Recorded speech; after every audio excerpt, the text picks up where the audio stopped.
Hi friends, welcome back to Sahala's kitchen. ഞാൻ ഇന്ന് ഉണ്ടാക്കാൻ പോകുന്നത് വളരെ ടേസ്റ്റിയും ഈസിയുമായി ഉണ്ടാക്കാൻ പറ്റുന്ന ഒരു വെറൈറ്റി ആയിട്ടുള്ള തണ്ണിമത്തൻ ജ്യൂസാണ്. റെസിപ്പിയിലേക്ക് പോകുന്നതിന് മുമ്പ് നിങ്ങൾ എൻ്റെ ഈ ചാനൽ ആദ്യമായിട്ടാണ് കാണുന്നതെങ്കിൽ പ്ലീസ് ഒന്ന് സബ്സ്ക്രൈബ് ചെയ്ത് സപ്പോർട്ട് ചെയ്യണം. ഇനി തണ്ണിമത്തൻ ജ്യൂസ് എങ്ങനെ ഉണ്ടാക്കുന്നതെന്ന് നോക്കാം. തണ്ണിമത്തൻ ജ്യൂസ് ഉണ്ടാക്കാനായി ഞാനിവിടെ ഒരു മിക്സിയുടെ ജാർ എടുത്തിട്ടുണ്ട്. അതിലേക്ക് നമ്മൾ കട്ട് ചെയ്ത് വെച്ചിരിക്കുന്ന തണ്ണിമത്തൻ ഓരോന്നായി ഇട്ട് കൊടുക്കുക.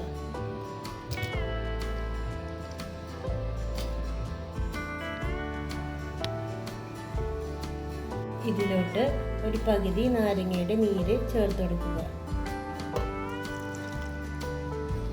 ഇതിലോട്ട് ഒരു ചെറിയ കഷ്ണം ഇഞ്ചി ചേർത്ത് കൊടുക്കുക. പിന്നെ കുറച്ച് പുതിനയില കൂടി ഇട്ട് കൊടുക്കുക. പിന്നെ ഇതിലേക്ക് ആവശ്യത്തിന് പഞ്ചസാര കൂടി ചേർത്തെടുക്കുക. അവസാനമായി ഇതിലേക്ക് നല്ല തണുത്ത വെള്ളം ഒഴിച്ചു കൊടുക്കുക. ഇതിങ്ങനെ നമുക്ക് നന്നായി അടിച്ചെടുക്കാം.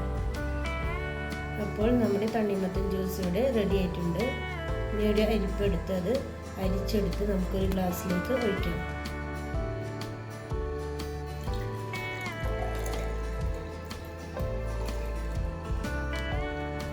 അപ്പോൾ നല്ല ടേസ്റ്റി ആയിട്ടുള്ള വാട്ടർമെലൺ ജ്യൂസ് ഇവിടെ റെഡി ആയിട്ടുണ്ട്.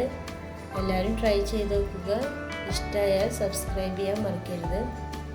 Okay, thank you.